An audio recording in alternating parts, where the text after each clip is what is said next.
Sentence completion की हम बात कर रहे थे, कंट्रास्ट सिग्नल वर्ड्स की भी हमने बात कर ली, दूसरे नंबर पे हमने सिनोनिम सिग्नल वर्ड्स की भी बात कर ली, तीसरे नंबर पे हमारे पास है कि सेंटेंस के पहले हिस्से में कॉज होगी और अगले हिस्से में हमने उसका इफेक्ट पुट करना होगा। ठीक है, so third one is cause and its effect.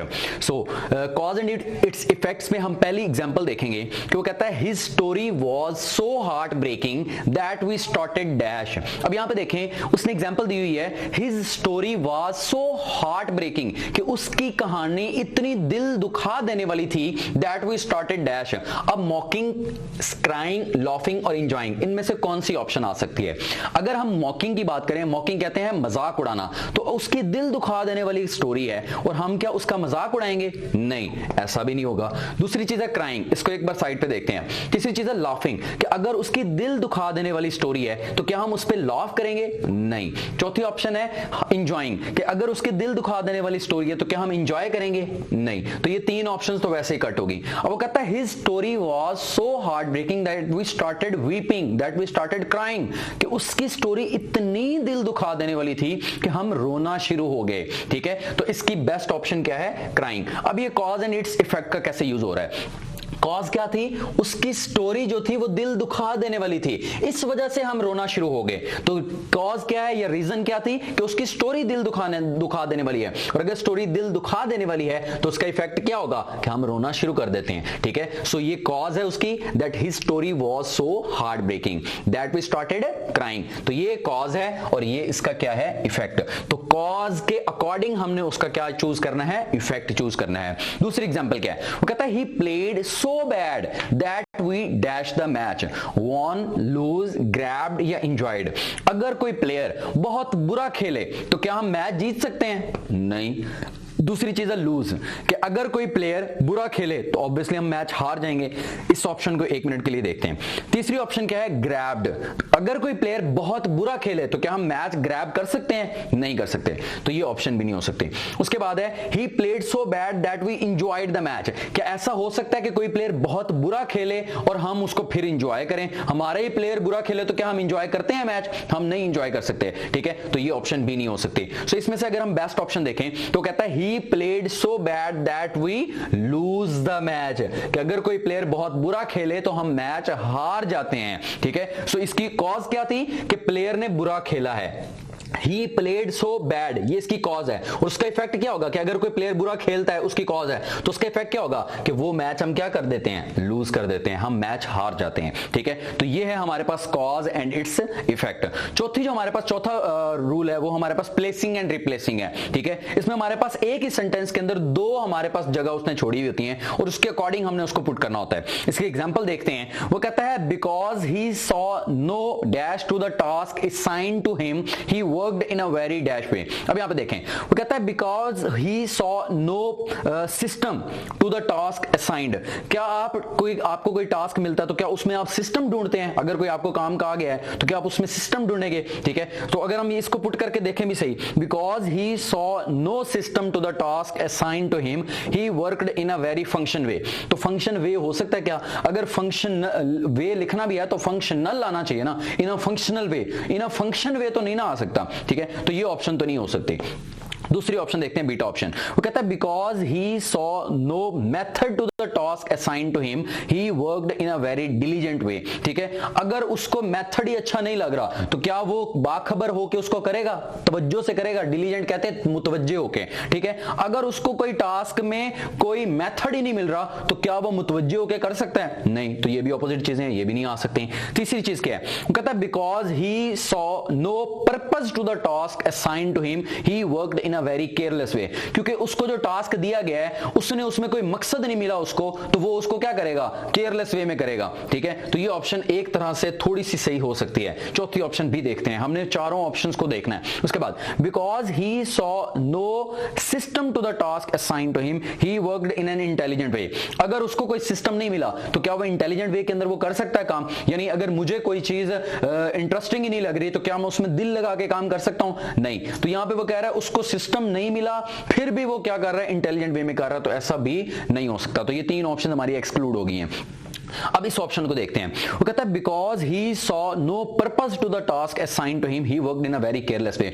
क्योंकि उसको जो काम दिया गया था उसमें उसको अपना कोई मकसद हासिल नहीं हो रहा था, तो उसने उसको किस वे में किया है? केयरलेस वे में किया है। ठीक है, जैसे अगर किसी को कोई काम कहा जाता है और उसमें उसका अपना कोई मकसद ना हो, ठीक है, तो वो उसको क्या करेगा? केयरलेस वे में करेगा, लापरवाही में करेगा, क्योंकि उसको उससे कोई कंसर्न नहीं है कि वो जिस तरह मर्जी करे, अच्छे से करे या बुरे से करे, उसको कोई फर्क नहीं पड़ता, क्योंकि उसको अपना कोई मकसद इन्वॉल्व नहीं है। ठीक है, सो इसकी बेस्ट ऑप्शन कौन सी है? Charlie option. Because he saw no purpose to the task assigned to him he worked in a very careless way. क्योंकि उसको कोई मकसद नहीं मिला उस काम के अंदर, जो उस काम उसको दिया गया था। ठीक है, इस वजह से उसने क्या कर दिया? लापरवाही में कर दिया। वो अच्छे से ना करता करे, उसको कोई फर्क नहीं पड़ता, इस वजह से उसने लापरवाही में कर दिया। तो ये चार्ली ऑप्शन बेस्ट ऑप्शन है। हम बात कर रहे हैं सेंटेंस कंप्लीशन की। कंट्रास्ट सिग्नल वर्ड्स भी हमने कर लिए, सिनोनिम सिग्नल वर्ड्स उनके अकॉर्डिंग भी हम सेंटेंस कंप्लीट करते हैं, ये भी हमने कर लिया।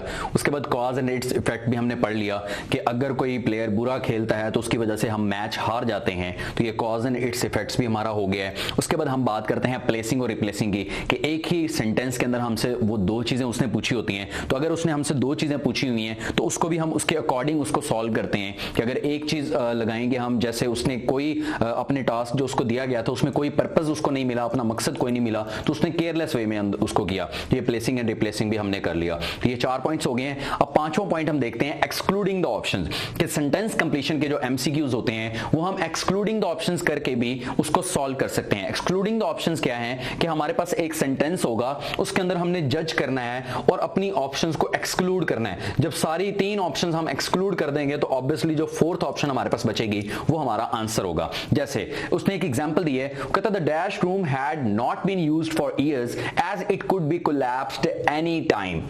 वो कहता है कि ये जो एक रूम है ये सालों से किसी ने इस्तेमाल नहीं किया। क्यों इस्तेमाल नहीं किया? क्योंकि ये किसी भी टाइम गिर सकता है, टूट सकता है। तो रूम को कब इस्तेमाल नहीं किया जाता? जब वो ज्यादा बड़ा हो तो इस्तेमाल नहीं किया जाता। कैसा हो सकता है कि वो स्पेशियस हो? स्पेशियस का मतलब है कि वो बहुत खुला हो। तो क्या कुशादा या खुला रूम हो तो उसको इस्तेमाल नहीं कर सकते? नहीं कर सकते हैं, बिल्कुल कर सकते हैं। तो ये ऑप्शन नहीं हो सकती। दूसरा है डेकोरेटेड, तो अगर कोई रूम डेकोरेटेड हो तो उसको क्या यूज नहीं कर सकते? कर सकते हैं उसे भी यूज, तो ये ऑप्शन भी नहीं हो सकती। तीसरा है अटैच्ड रूम, अगर रूम अटैच्ड है तो क्या अटैच्ड रूम को हम यूज नहीं कर सकते? कर सकते हैं उसको ऑब्वियसली यूज। ये अटैच्ड ऑप्शन भी हो सकती है, नहीं हो सकती। उसके बाद चौथी ऑप्शन है डैमेज्ड रूम। हाँ, अगर रूम डैमेज्ड हो तो किसी भी टाइम वो कोलैप्स कर सकता है। तो यहां पे देखें ये तीनों ऑप्शंस नहीं हो सकती। मैंने इन तीनों ऑप्शंस को क्या किया है? एक्सक्लूड किया है। तो जब ऑप्शंस को हम एक्सक्लूड कर देते हैं तो ऑब्वियसली जो चौथी ऑप्शन हमारे पास बचती है वो हमारा आंसर होता है। ठीक है, so the dash room had not been used for years as it could be collapsed any time, क्योंकि वो डैमेज्ड रूम था। ठीक है, इस वजह से उसको काफी सालों से यूज नहीं किया गया। क्यों यूज नहीं किया गया? क्योंकि ये किसी भी टाइम गिर सकता है। ठीक है, तो स्पेशियस भी नहीं हो सकती इसके ऑप्शन, डेकोरेटेड भी नहीं हो सकती, अटैच्ड भी नहीं हो सकती और डैमेज इसकी ऑप्शन है। क्योंकि अगर रूम डैमेज्ड हो तो उसको सालों से यूज नहीं करते, और वो क्यों यूज नहीं करते? क्योंकि वो किसी भी टाइम कोलैप्स कर सकता है, गिर सकता है। उसके बाद छठा पॉइंट है हमारे पास, ये एक्सक्लूडिंग द ऑप्शंस भी होगी। 6 पॉइंट हमारे पास कीवर्ड्स, कि कुछ हमारे पास कीवर्ड्स होते हैं, उन कीवर्ड्स की वजह से हम अपने ऑप्शन को चूज करते हैं। जैसे उसने कहा है ऑप्शन के अंदर जो हमारे पास एग्जांपल है, because his time was limited he decided to read the lengthy novel in dash edition, कि अगरचे क्योंकि उसके पास टाइम लिमिटाइज था, टाइम कम था, इस वजह से उसने सोचा कि ये जो लेंथी नॉवल है इसको मैं कॉम्पैक्ट फॉर्म के अंदर रीड करूं, यानी इसको इतना बड़ा नॉवल ना रीड करूं बल्कि उसकी छोटी सी फॉर्म रीड करूं। तो अब देखते हैं कि उसने कौन सा एडिशन उसका रीड किया। तो क्या मॉडर्न एडिशन जो है वो करे तो उसका टाइम बच जाएगा? नहीं, क्योंकि मॉडर्न एडिशन हो सकता है उसके अंदर और ज्यादा अमेंडमेंट्स हो, उसके अंदर तब्दीलियां हो सकता है उस पुराने एडिशन से भी नया वाला एडिशन ज्यादा लेंथी हो, तो ये भी ऑप्शन नहीं हो सकती। उसके बाद वो कहता है क्लासिकल एडिशन। क्लासिकल एडिशन का मतलब है पुराने दौर वाला, पुराना एडिशन। तो पुराना एडिशन भी तो लेंथी है, क्योंकि नॉवल ही लेंथी है, तो क्लासिकल एडिशन भी नहीं हो सकता। तीसरी चीज है ऑटोग्राफ एडिशन। ऑटोग्राफ एडिशन भी उसको यूज करेगा तो वो तो ओरिजिनल एडिशन है उसका, ओरिजिनल एडिशन तो वैसे ही लेंथी होता है, तो उसको भी वो उसको, क्योंकि उसके पास टाइम लिमिटाइज्ड है, इसको भी रीड नहीं करेगा।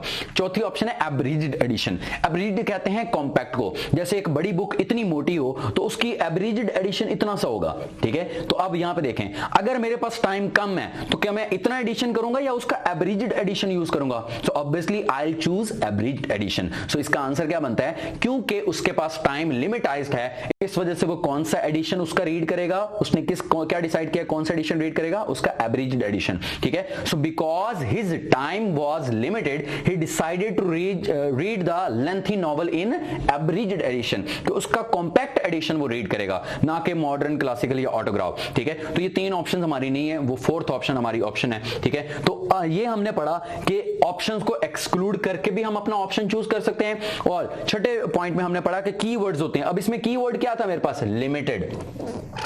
अगर लिमिटेड ना होता तो मुझे ना पता चलता कि ये मैंने इधर कॉम्पैक्ट लगाना है या फिर मॉडर्न लगाना है या क्लासिकल या ऑटोग्राफ है। तो इस लिमिटेड की वजह से मुझे पता चला, क्योंकि उसके पास टाइम लिमिटाइज था, तो लिमिटाइज टाइम की वजह से मुझे पता चला कि वो कौन सा नॉवल रीड करेगा, लेंथी नॉवल रीड नहीं करेगा, उसका कौन सा फॉर्म रीड करेगा? एब्रिज्ड एडिशन रीड करेगा। ठीक है, तो ये हमारे पास कीवर्ड्स की बेस पर हम सिलेक्ट करते हैं। कीवर्ड्स की हमने बात कर ली। अब सातवां पॉइंट है हमारे पास डिफाइनिंग कैरेक्टरिस्टिक्स। कुछ वर्ड्स और सेंटेंसेस ऐसे हैं जिससे वो अपने से पहले आने वाले वर्ड को डिफाइन करते हैं। ये वर्ड्स कौन कौन से हैं? Is, am, are, was, were, who, which, that. ये जो हमारे पास वर्ड्स हैं, ये अपने से पहले आने वाला जो वर्ड होता है उसको डिफाइन करते हैं, यानी ये वर्ड्स उसकी कैरेक्टरिस्टिक्स को डिफाइन कर रहे होते हैं। जैसे एग्जांपल हम लेते हैं, वो कहता है the scientists tried to discover a dash that could cure all the diseases. तो ये दैट जो है ये इसको डिस्क्राइब करेगा कि यहां पे कौन सा वर्ड आना है। ठीक है, तो वो सेंटेंस क्या है? सेंटेंस कहता है कि साइंसदानों ने एक ऐसी चीज दरियाफ्त करने की कोशिश की है जो सारी बीमारियों का इलाज कर सके। तो साइंसदान क्या इंजेक्शन दरियाफ्त करेंगे कि सारी बीमारियों का इलाज हो जाए? हो सकता है एक इंजेक्शन भी डिस्क्राइब कर सके। दूसरी चीज है scientist try to discover a symptom. क्या वो एक सिम्टम, अलामत डिस्कवर करेंगे जिसकी वजह से सारी बीमारियों का इलाज हो जाएगा? नहीं, अलामत से तो इलाज नहीं ना हो सकता, तो सिम्टम की वजह से इलाज नहीं हो सकता, तो ये ऑप्शन नहीं हो सकती। उसके बाद the scientist try to discover a disease that could cure all the disease. तो क्या ऐसी कोई डिजीज हो सकती है जिससे बाकी सारी डिजीज का इलाज हो जाए? तो डिजीज से कभी इलाज नहीं हो सकता, तो डिजीज भी नहीं हो सकती। चौथी चीज है medicine. The scientist try to discover a medicine that can cure all the diseases. ठीक है, तो साइंटिस्ट ने कोशिश की ऐसी मेडिसिन दरियाफ्त करने की कि जिससे सारी बीमारियों का इलाज हो सके।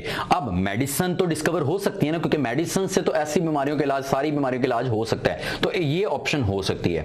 पहली ऑप्शन थी इंजेक्शन और चौथी ऑप्शन है मेडिसिन। अगर हम इसको कंपेयर करें, इंजेक्शन आएगा या फिर मेडिसिन, इंजेक्शन से सारी बीमारियों का इलाज हो सकता है या मेडिसिन से? तो मेडिसिन जो टर्म है ना वो एक थॉरो टर्म है, इंजेक्शन भी मेडिसिन के ही अंदर आता है। ठीक है, तो बजाय इसके कि हम इंजेक्शन को चूज करें, हम कौन सी ऑप्शन को चूज करेंगे? मेडिसिन की ऑप्शन को चूज करेंगे, क्योंकि इंजेक्शन भी तो मेडिसिन के अंदर आ जाता है, टैबलेट भी तो मेडिसिन के अंदर ही आती है, सिरप भी तो मेडिसिन के अंदर ही आती है, तो ये सारी चीजें मेडिसिन के अंदर आती हैं। तो बजाय इसके कि हम इंजेक्शन को डायरेक्टली चूज करें, हम एक थॉरो टर्म को यूज करेंगे और वो क्या है? मेडिसिन। तो ये जो दैट का वर्ड था, इसने इसको डिस्क्राइब किया कि the scientist try to discover a medicine, this medicine that could cure all the disease. तो ये वो मेडिसिन है जो सारी बीमारियों का इलाज करेगी। सो ये that, which, who, were, was, are, am, is, ये जो हमारे पास वर्ड्स हैं ये उसकी कैरेक्टरिस्टिक्स को डिफाइन करते हैं। ठीक है, तो ये हमारे पास मेडिसिन ऑप्शन आ जाती है। उसके बाद आठवीं चीज है आई कैचर्स। आई कैचर्स क्या है कि हमारे पास ना चारों ऑप्शंस ऐसी होती हैं कि जो बिल्कुल मिलती जुलती होती हैं, और हमारी कोशिश होती है, हमें लग रहा होता है ये ऑप्शन भी आ सकती है, ये ऑप्शन भी आ सकती है, ये ऑप्शन भी आ सकती है, ये ऑप्शन भी आ सकती है। ठीक है, तो हमने उसको कॉमन सेंस से और अच्छी चीज से हमने उसको डिस्क्राइब करना है कि हमारे पास हमने कौन सी ऑप्शन को चूज करना है। जैसे एग्जांपल लेते हैं, वो कहता है physical laws do not force the bodies to act in a specific way that dash the way they behave. ठीक है, वो कहता है कि जो फिजिकल लॉज है ना वो बॉडीज को वैसा एक्ट करने के लिए उसको डिटरमिन नहीं करते। तो डैश का मतलब है कि यहां पे डिटरमिन आएगा, लिमिट आएगा, फाइंड आउट आएगा, या फिर डिस्क्राइब आएगा। अब यहां पे देखें, क्या फिजिकल लॉज डिटरमिन करते हैं कि कोई बॉडी कैसे चलेगी या नहीं चलेगी? डिटरमिन नहीं करते। ठीक है, अब हम चल रहे हैं तो क्या हम फिजिकल लॉ ने हमें डिटरमिन किया कि हम कैसे चलेंगे? नहीं, हम कैसे चल रहे हैं इसको हमने देखा है फिजिकल लॉज से। तो फिजिकल लॉज ने हमें चलना नहीं सिखाया, बल्कि हमारे चलने की वजह से फिजिकल लॉज हमने डिस्कवर किए हैं। ठीक है, सो फिजिकल लॉज डिटरमिन नहीं करते बॉडीज की मूवमेंट को। उसके बाद फिजिकल लॉज लिमिट भी नहीं कर सकते। क्या अगर मैं चल रहा हूं तो क्या कोई फिजिकल लॉ मुझे रोक सकता है? है, लॉ तो नहीं ना रोक सकता, तो लिमिट भी नहीं कर सकता वो, ठीक है। तीसरी चीज है फाइंड आउट। फिजिकल लॉ क्या फाइंड आउट करता है कि आप कैसे चल रहे हैं? फिजिकल लॉ फाइंड आउट भी नहीं करता, ठीक है। चौथी चीज है डिस्क्राइब। क्या फिजिकल लॉ डिस्क्राइब करता है कि आप कैसे चल रहे हैं? ये ऑप्शन है कि फिजिकल लॉ जो है वो बयान करता है कि हम कैसे चलते हैं, हम फ्रिक्शन की वजह से चलते हैं। तो फिजिकल लॉ डिस्क्राइब कर रहा है कि हम किस वजह से चल रहे हैं, फ्रिक्शन की वजह से चल रहे हैं। तो ना ही डिटरमिन आ सकता, ना ही लिमिट आ सकता, ना ही फाइंड आउट, तो क्या आएगा? डिस्क्राइब। तो हमारे पास कैरेक्टरिस्टिक, डिफाइनिंग कैरेक्टरिस्टिक्स वर्ड्स भी हमने कर लिए कि ये वो वर्ड्स हैं जिससे हम कैरेक्टरिस्टिक्स उनकी डिफाइन होती हैं और वो वर्ड हम चूज करते हैं। और उसके बाद 8वां पॉइंट आई कैचर, कि हमें लग रहा होता है कि ये भी फिजिकल लॉज डिटरमिन कर सकते हैं, लिमिट कर सकते हैं, फाइंड आउट कर सकते हैं, डिस्क्राइब। तो अगर हम डीपली देखें तो फिजिकल लॉज ना ही डिटरमिन करते हैं मूवमेंट को, ना ही लिमिटाइज करते हैं मूवमेंट को, ना ही फाइंड आउट करते हैं, बल्कि फिजिकल लॉज सिर्फ उसको डिस्क्राइब करते हैं कि बॉडीज किस तरह चलेंगी। तो डिस्क्रिप्शन क्या करते हैं? Physical laws. तो फिजिकल लॉज बयान करते हैं कि हम किस तरह चलते हैं। सो डियर स्टूडेंट्स, हम सेंटेंस कंप्लीशन की बात कर रहे थे। 8 पॉइंट हमारे हो गए हैं, आई कैचर्स भी हमने पढ़ लिया है। अब हम बात करेंगे कॉमन सेंस की। कुछ हमारे पास एमसीक्यूज इस तरह से होते हैं कि जिनमें हमने कॉमन सेंस को यूज करना होता है। वो कॉमन सेंस के एमसीक्यूज किस तरह के आते हैं? अगर हम कॉमन सेंस की एग्जांपल लें तो हमारे पास आता है कि they try to test the rats dash to see how it adjusted according to the changing environment.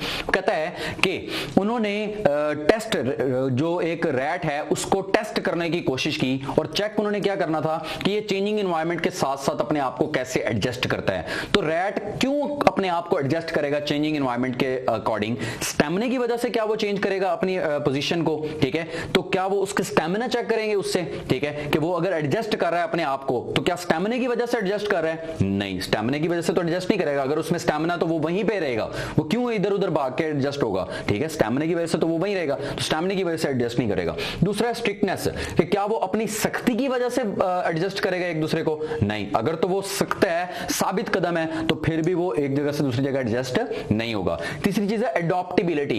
Adopt और अडैप्ट दो डिफरेंट चीजें हैं। एडॉप्ट होता है बच्चा एडॉप्ट करना, अडैप्ट होता है अपने आप को एडजस्ट करना, ठीक है। तो एडॉप्टेबिलिटी तो नहीं हो सकती, एडॉप्टेबिलिटी तो बच्चा एडॉप्ट करना होता है, ठीक है। अडैप्टेबिलिटी क्या है? अडैप्टेबिलिटी क्या है कि अपने आप को ढालना, कि वो क्या करता है, अगर उसे सर्दी लग रही है तो वो अपनी फर को ऊपर कर लेगा, वो अपने आप को एडजस्ट कर लेगा, ठीक है। और अगर उसको गर्मी लग रही है तो वो अपनी फर को खोल देगा और उसको हवा लगेगी, ठीक है। या फिर अगर उसे सर्दी लग रही है तो वो गर्म जगह की तरफ जाएगा, और अगर उसे गर्मी लग रही है तो वो ठंडी चीज की तरफ आएगा, ठीक है। तो वो एडजस्ट करने की एबिलिटी कहां से आ रही है? अडेप्टेबिलिटी की वजह से। तो ना ही स्टैमिना की वजह से वो एडजस्ट होता है, ना ही वो स्ट्रिक्टनेस की वजह से खुद को एडजस्ट करता है, ना ही वो एडॉप्टेबिलिटी की वजह से एडजस्ट करता है, बल्कि वो अडेप्टेबिलिटी, अपने आप को अडेप्टेबिलिटी जो उसकी है ना, अडेप्टेबिलिटी का मतलब है खुद को तब्दील करने की सलाहियत, उसकी वजह से वो अपनी जगह तब्दील करता है और एडजस्ट करता है। तो कॉमन सेंस है कि क्या वो बच्चा अडॉप्ट करने की वजह से जगह चेंज कर रहा है? नहीं। क्या वो स्ट्रिक्टनेस की वजह से जगह चेंज कर रहा है? नहीं। क्या वो स्टैमिना की वजह से जगह चेंज कर रहा है? नहीं। क्या वो अडेप्टेबिलिटी की वजह से जगह चेंज कर रहा है? यस, कि वो अडेप्टेबिलिटी की वजह से अपनी जगह को चेंज कर रहा है, कि अडेप्टेबिलिटी, अडेप्ट करने की वजह से वो एक जगह से दूसरी जगह जा रहा है, ठीक है। सो ये कॉमन सेंस है, तो इसको हमने यूज करना है। 10वां जो हमारे पास पॉइंट है वो है रेफरेंस टू द कॉन्टेक्स्ट। कि कुछ एमसीक्यूज हमारे पास इस तरह से होते हैं कि हमें चारों ऑप्शन सही लग रही होती हैं, लेकिन तब हमने उस ऑप्शन को चूज करना होता है जो हमारे बुक के अंदर दी गई है, टेक्स्ट बुक के अंदर। सो रेफरेंस टू द कॉन्टेक्स्ट का बेसिक मीनिंग ही यही है कि टेक्स्ट बुक के अंदर क्या लिखा हुआ था। जैसे हमारे पास एक वहां पे सबक है, उसके अंदर वो जो रेस जीतता है वो बूढ़ा हो जाता है, फिर वो चैंपियन बन जाता है, ठीक है, बॉडी बिल्डर होता है, ठीक है। उसके अंदर वो क्या है, वो कहता है he always wins race because of his dash. तो क्या वो रेस हमेशा जीत जाता है, किस वजह से? अपने स्टैमिना की वजह से। तो वैसे तो जीत सकता है बंदा, अपने स्टैमिना की वजह से भी रेस जीत सकता है, अपनी स्ट्रेंथ की वजह से, हाँ, तो बंदा अपनी पावर या ताकत की वजह से भी जीत सकता है। तीसरी चीज है सिलैरिटी की वजह से जीतता है, ठीक है। उसके बाद चौथी चीज है क्लैरिटी की वजह से जीतता है। तो ये सारी ऑप्शंस हो सकती हैं। अब मैं इसमें से कौन सी ऑप्शन चूज करूंगा? हो तो ये सारी ऑप्शन सकती हैं, मैं अब देखूंगा कि मेरी बुक के अंदर कौन सा वर्ड लिखा हुआ था। तो बुक के अंदर अगर आप देखें तो इसका आंसर है he always wins race because of his celerity, ठीक है। तो वहां पे बुक के अंदर ये वर्ड लिखा हुआ है, तो इसकी वजह से वो हमेशा अपनी रेस को जीत जाता था, ठीक है। अब मैं रेफरेंस टू द कॉन्टेक्स्ट को फॉलो करूंगा, ठीक है। तो रेफरेंस टू द कॉन्टेक्स्ट ये कहता है कि बुक के अंदर सिलैरिटी का वर्ड है, तो मैं ये चूज करूंगा। तो ये हमारे पास बेसिकली पॉइंट्स है सेंटेंस कंप्लीशन के अंदर, कि कुछ कंट्रास्ट सिग्नल वर्ड्स होते हैं हमारे पास, जिनसे हम ये देखते हैं कि पहले सेंटेंस में जो बात हुई है अगले में उसके उल्ट बात करनी है। सिनोनिम सिग्नल वर्ड्स होते हैं कि कुछ वर्ड्स ऐसे हैं कि जो पहले बात हुई है बाद में भी उसी की बात करेंगे। कॉज एंड इट्स इफेक्ट है कि जो कॉज है उसका फिर आगे इफेक्ट क्या है कि अगर वो कोई प्लेयर बुरा खेलता है तो उसकी वजह से मैच हार जाते हैं, तो ये कॉज एंड इफेक्ट है। प्लेसिंग रिप्लेसिंग क्या है कि अगर उसको पर्पस नहीं मिल रहा हो कोई टास्क में तो वो उसको केयरलेस वे में करेगा। दो वर्ड्स इसमें सेंटेंस में छूटे होते हैं। उसके बाद एक्सक्लूडिंग द ऑप्शंस भी हमारे पास एक ट्रिक है कि हम ऑप्शंस को एक्सक्लूड करते जाते हैं और फिर हमें हमारा ऑप्शन मिल जाता है। उसके बाद कीवर्ड्स हैं, कुछ कीवर्ड्स हैं उनको हमने देखना होता है, उसके अकॉर्डिंग अपनी ऑप्शन को चूज करना होता है। उसके बाद डिफाइनिंग कैरेक्टरिस्टिक्स हैं कि कुछ वर्ड्स ऐसे होते हैं इज, एम, आर, दैट, विच, ठीक है, ये सारे कुछ वर्ड्स ऐसे हैं कि जिससे हम कैरेक्टरिस्टिक्स को डिफाइन करते हैं। आठवीं ऑप्शन हमारे पास कुछ आई कैचर्स वर्ड्स होते हैं, डिटरमिन, डिस्क्राइब, ये सारी चीजें लग तो रही होती है लेकिन हमने देखना है कि फिजिकल लॉज क्या करते हैं, डिटरमिन या लिमिटाइज नहीं करते बल्कि वो डिस्क्राइब करते हैं मोशन को, ठीक है, तो वो डिस्क्राइब का वर्ड आता था। उसके बाद हम कॉमन सेंस की बात करते हैं कि जैसे ये कॉमन सेंस है कि अडॉप्टेबिलिटी की वजह से भी नहीं, स्टैमिना की वजह से भी नहीं, स्ट्रिक्टनेस की वजह से भी एडजस्ट नहीं करता बल्कि वो अडेप्टेबिलिटी की वजह से उसके अंदर वो जाता है, उसके बाद एडजस्ट करता है। 10वीं चीज है रेफरेंस टू द कॉन्टेक्स्ट। इसमें हमारे पास ऑप्शन तो सारी सही लग रही होती हैं लेकिन हमने वो चूज करनी है जो हमारी बुक के अंदर लिखी हुई है, और हमारी बुक के अंदर ये लिखा हुआ है he always wins race because of his hilarity. तो ये वर्ड हमने इसलिए चूज किया रेफरेंस टू द कॉन्टेक्स्ट की वजह से। तो यहां पे हमारा ये जो लेक्चर है सेंटेंस कंप्लीशन का ये कंप्लीट होता है। नेक्स्ट लेक्चर में हम नाउन के बारे में बात करेंगे। Thank you.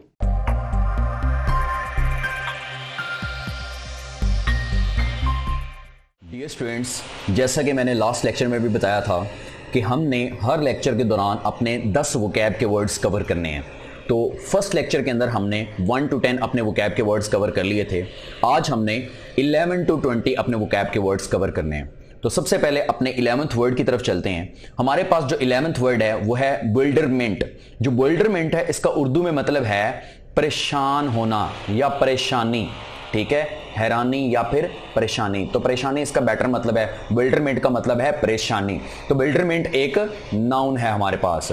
अब परेशानी कंफ्यूजन भी होती है, ठीक है, इनकम्प्रिहेंशन भी होती है, बैफलमेंट भी होती है, पजलमेंट भी होती है, परप्लेक्सिटी भी होती है, पैनिक होना भी होती है, डिसओरिएंटेशन होना भी होती है। लेकिन जो मोस्ट अप्रोप्रिएट है वो क्या है, कंफ्यूजन।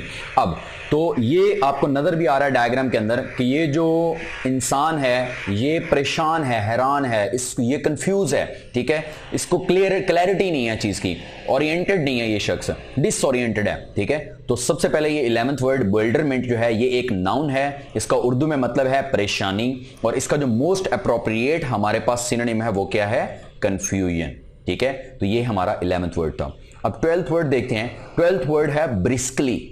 ब्रिस्कली मैंने जैसे पहले बताया कि एल वाई जिनके एंड पे आ रहे हो वो मोस्टली एडवर्ब होते हैं। ब्रिस्कली भी एडवर्ब है। ब्रिस्कली का जो उर्दू में मतलब है वो है जल्दी। ब्रिस्कली का उर्दू में क्या मतलब है, जल्दी, कि अगर हम जल्दी जल्दी आते हैं या फिर तेज भाग के आते हैं तो उसको क्या कहेंगे, ब्रिस्कली, ठीक है। अब जब भागेंगे तो एनर्जी के साथ ही भागेंगे, तो एनर्जेटिकली हो सकता है, क्विकली हो सकता है, रैपिडली हो सकता है, स्मार्टली, फास्टली, हरिडली, विगरसली, एफिशिएंटली, ठीक है। लेकिन जो मोस्ट अप्रोप्रिएट है वो क्या है, ब्रिस्कली, जल्दी। जल्दी का मतलब है क्विक, क्विकली, फास्टली, रैपिडली, ये मोस्ट अप्रोप्रिएट इसके वर्ड्स हैं, ठीक है। तो सबसे पहले हमारे पास जो वर्ड है वो है ब्रिस्कली। ब्रिस्कली का जो उर्दू में मतलब है वो क्या है, जल्दी से, और ये एक एडवर्ब है। ये आपको डायग्राम में नजर आ रहा है कि ये जो हमारे पास एनिमेशन के अंदर है कि ये हमारे पास मूव कर रहे हैं यहां से, ठीक है, और ये तेज तेज मूव कर रहे हैं यहां से, जल्दी से। उसके बाद ये हमारे पास इसके अंदर क्विकली वो मूव कर रहा है, तो वो क्विकली मूव कर रहा है। उसके बाद हमारे पास वो रैपिडली मूव कर रहा है या फिर फास्ट वे के अंदर मूव कर रहा है। तो ये हमारे पास 12th वर्ड था। अब हम 13th वर्ड की तरफ चलते हैं। 13th वर्ड हमारे पास है बीड। बीड जो है ये भी एक नाउन है हमारे पास, ये नाउन है एक, और बीड का उर्दू में मतलब होता है मोती या मटका, मनका, जिसको कहते हैं ना मनका, मनके लगे हुए हैं, मोती लगे हुए हैं। तो ये बालों, आपको डायग्राम के अंदर भी नजर आ रहा है कि ये इस बच्ची ने बालों के अंदर अपने मोती पुरोए हुए हैं, तो ये मोती लगे हुए हैं उसके बालों के अंदर। तो इसके सिनोनिम्स की तरफ चलते हैं। Drop, droplet, drip, blob, globule, beautify, add-on, ornament, embellish, deck, garnish, garland. ये सबका यही मतलब है कि मोतियों से सजाना, ठीक है, एडॉर्न करना, ब्यूटिफाई करना, खूबसूरत बनाना, ठीक है। ऑर्नामेंट, जैसे ऑर्नामेंट कहते हैं जो हम चीजें खूबसूरती के लिए यूज करते हैं। एम्बेलिश, एम्बेलिश कहते हैं सजाने को, तो मोती की मदद से सजाया जाता है, ठीक है। तो इसका जो मोस्ट इंपॉर्टेंट, मोस्ट अप्रोप्रिएट जो हमारे पास है वो ड्रॉपलेट भी हो सकते हैं क्योंकि मोती या मनके जो होते हैं वो बहुत छोटे होते हैं, ठीक है। तो हमारे पास जो 13th वर्ड है वो हमारे पास बीड है, और बीड एक नाउन है और इसका उर्दू में मतलब है मोती, और इसके जो अप्रोप्रिएट सिनोनिम्स है वो क्या हैं, ब्यूटीफाई, एडॉन, ऑर्नामेंट या फिर एम्बेलिश। 14th वर्ड अगर हम बात करें, 14th वर्ड का मतलब है ब्रीमिंग। 14th वर्ड ब्रीमिंग एक एडजेक्टिव है, इसकी खसूसियत है। ब्रीमिंग का उर्दू में मतलब क्या है, ब्रीमिंग का उर्दू में मतलब है कि भरा हुआ, लबालब भरा हुआ, ठीक है, लबरेज। तो अब यहां पे आपको नजर आ रहा है डायग्राम के अंदर कि ये जो कप है इसके अंदर जो ये कहवा है ये भरा हुआ है, इतना भर गया है, लबालब भर गया है कि वो गिरना शुरू हो गया है, ठीक है। तो ये ब्रीमिंग है, और ब्रीमिंग क्या है, एक एडजेक्टिव है, ठीक है।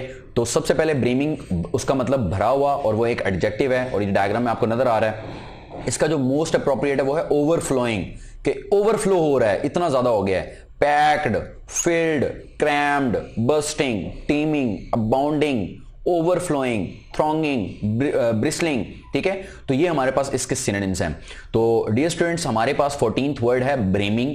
ब्रीमिंग का उर्दू में मतलब है भरा हुआ, कि जब कोई चीज भर जाती है, लबालब भर जाती है, तो वो बाहर गिरना शुरू हो जाती है। जैसे डायग्राम में आपको नजर आ रहा है कि ये चाय के कप के अंदर जो चाय है वो भर गई है और वो गिर रही है, ठीक है। और ये हमारे पास एक एडजेक्टिव है, और इसका जो मोस्ट अप्रोप्रिएट सिनोनिम है वो क्या है, ओवरफ्लो कर जाना, इतना ज्यादा हो जाना कि वो बाहर गिरने लग जाता है। 15th वर्ड जो हमारे पास है वो है बैफलिंग। बैफलिंग भी यही है कि मिस्टीरियस होती है, इसमें परेशानी होती है, कंफ्यूजन होती है। तो बैफलिंग का मतलब है कंफ्यूजिंग। बैफलिंग का उर्दू में क्या मतलब होता है, कंफ्यूजिंग, यानी परेशान कुन। तो बैफलिंग कहते हैं परेशान कुन, ये इसका मतलब है बैफलिंग का, परेशान कुन। अब बैफलिंग जो हमारे पास है ये एक एडजेक्टिव है, ठीक है, क्योंकि परेशानी हो, ये आपको नजर भी आ रहा है डायग्राम के अंदर के उसके माइंड के अंदर बहुत कुछ चल रहा है, तो परेशान है वो बेचारा, ठीक है। इसके जो सिनोनिम्स हैं, सिनोनिम्स में मिस्टीरियस चीज हो सकती है, inexplicable, impenetrable, arcane, secret, perplexing, perplexing भी कहते हैं कंफ्यूजिंग को, और मोस्ट अप्रोप्रिएट इसका क्या है, कंफ्यूजिंग, स्ट्रेंज या फिर अनएक्सप्लेन्ड। अब तो सबसे पहले हमारे पास जो 15th वर्ड है वो है बैफलिंग। बैफलिंग का उर्दू में मतलब है परेशान कुन, ऐसी चीज जो परेशान कर देती है, परेशान कुन, और ये एक एडजेक्टिव है। और इसके जो मोस्ट अप्रोप्रिएट हमारे पास सिनोनिम्स हैं वो हैं मिस्टीरियस, अजीब से, या फिर परप्लेक्सिंग, कंफ्यूजिंग। तो ये हमारे पास मोस्ट अप्रोप्रिएट इसके सिनोनिम्स हैं। अब हम 16th वर्ड देखते हैं। 16th वर्ड हमारे पास जो है वो है बैशफुल। बैशफुल कहते हैं जो कोई हमारे पास कोई बुज़दिल होता है, ठीक है, या फिर हमारे पास कुछ होता है जो शर्माने वाले जो होता है ना, वो उसके इसके मीनिंग्स में आ जाता है, ठीक है। बैशफुल का मतलब है शर्मीला, ठीक है, बैशफुल है शर्मीला या फिर डरपोक। बैशफुल शर्मीला भी हो सकता है, और ये क्या हो सकता है, डरपोक।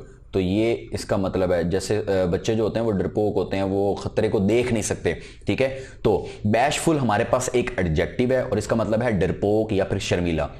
जैसे यहां पर उसने लिखा हुआ है शाय, शर्मीला बहुत इंपॉर्टेंट है synonym. Timid, reserved, retiring, withdrawn, modest, reticent, blushing, diffident, timorous, coy, ठीक है। तो ये जो डिफिडेंट है ये भी बहुत इंपॉर्टेंट है, ठीक है। और ये हमारे पास ब्लशिंग है, जो ब्लश करते हैं, ठीक है, शर्माते हैं, ब्लश करते हैं, ठीक है। तो ये भी हमारे पास बैशफुल के सिनोनिम्स में आता है। तो सबसे पहले हमारे पास बैशफुल हमारे पास वर्ड है, ये एक एडजेक्टिव है, इसका मतलब है शर्मीला होना या डरपोक होना, और इसके जो मोस्ट अप्रोप्रिएट सिनोनिम्स हैं वो क्या हैं, शाय, ब्लशिंग या फिर डिफिडेंट। 17th वर्ड की अगर हम बात करें, 17th वर्ड का मतलब है बैकंड। बैकंड कहते हैं इशारे से अपनी तरफ मतवज्जो करना। बैकंड का क्या मतलब है, इशारे से मतवज्जो करना, इशारे से मतवज्जो करना, ठीक है। तो ये हमारे पास बैकंड का मतलब है इशारे से मतवज्जो करना। अब इशारा करते हैं हम तो सिग्नल देते हैं, ठीक है, साइन कोई इशारा देते हैं तो समन, ऐलान करते हैं, बुलाते हैं, जेस्चर करते हैं, जेस्चर भी इसका बहुत इंपॉर्टेंट है, इंडिकेट करते हैं, शो करते हैं उसको, भाई आ जाओ आप या आप चले जाओ, ठीक है, मेंशन करते हैं, ठीक है। तो ये भी हमारे पास ये वर्ड्स हैं। अब सबसे पहले हमारे पास जो वर्ड है वो है बैकंड। बैकंड एक एडजेक्टिव है और इसका मतलब है इशारे से अपनी तरफ मतवज्जो करना। ये डायग्राम में आपको नजर आ रहा है कि वो जो स्टूडेंट है वो इशारे से अपनी तरफ मतवज्जो कर रहा है, ठीक है। उसके बाद हमारे पास जो मोस्ट अप्रोप्रिएट सिनोनिम्स है वो क्या हैं, सिग्नल्ड, साइंड, जेस्चर्ड, ठीक है। 18th वर्ड की बात करें, 18th वर्ड का मतलब है कॉवेटेड।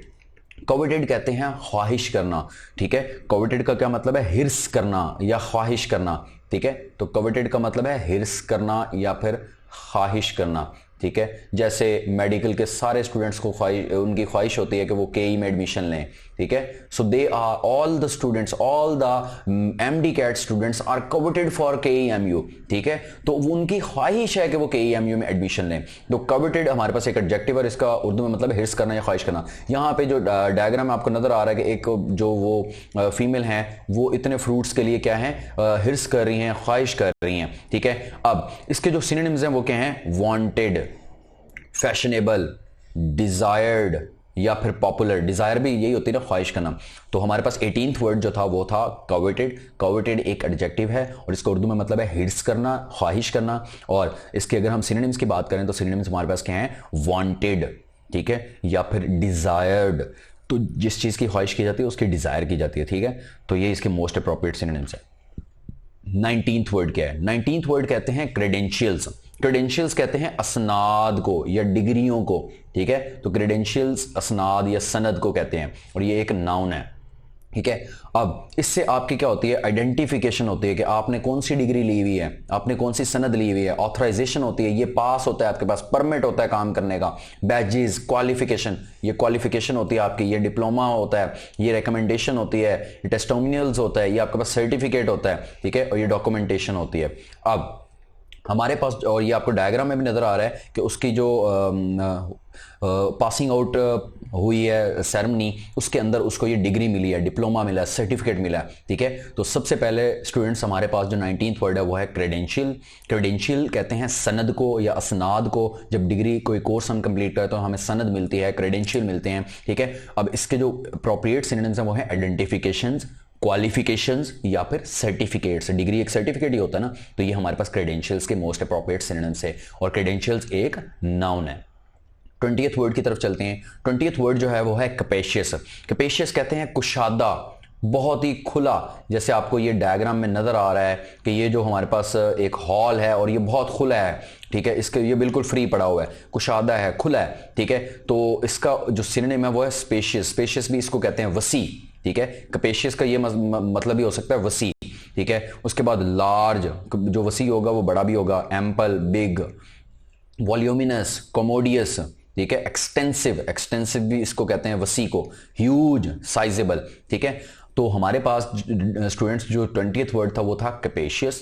कैपेशियस एक एडजेक्टिव है, एडजेक्टिव है और इसका उर्दू में मतलब है कुशादा, वसी, बहुत खुला, ठीक है। तो कैपेशियस कहते हैं कुशादा, वसी, बहुत खुला। और इसके जो मोस्ट अप्रोप्रिएट सिनोनिम्स हैं वो क्या हैं, स्पेशियस, लार्ज, ठीक है, एक्सटेंसिव, बहुत दूर तक फैला हुआ है, ठीक है। तो ये हमारे पास 20th वर्ड था हमारे पास कैपेशियस, ये एक एडजेक्टिव है। स्पेशियस, लार्ज, एक्सटेंसिव इसके मोस्ट अप्रोप्रिएट सिनोनिम्स हैं, ठीक है। सो स्टूडेंट्स ये थे हमारे पास 11 to 20 vocab words. Next lecture में हम 21 to 30 ऑनवर्ड, उसके 30 तक हम वोकैब के वर्ड्स अपने कंप्लीट करेंगे, ठीक है। Thank you so much.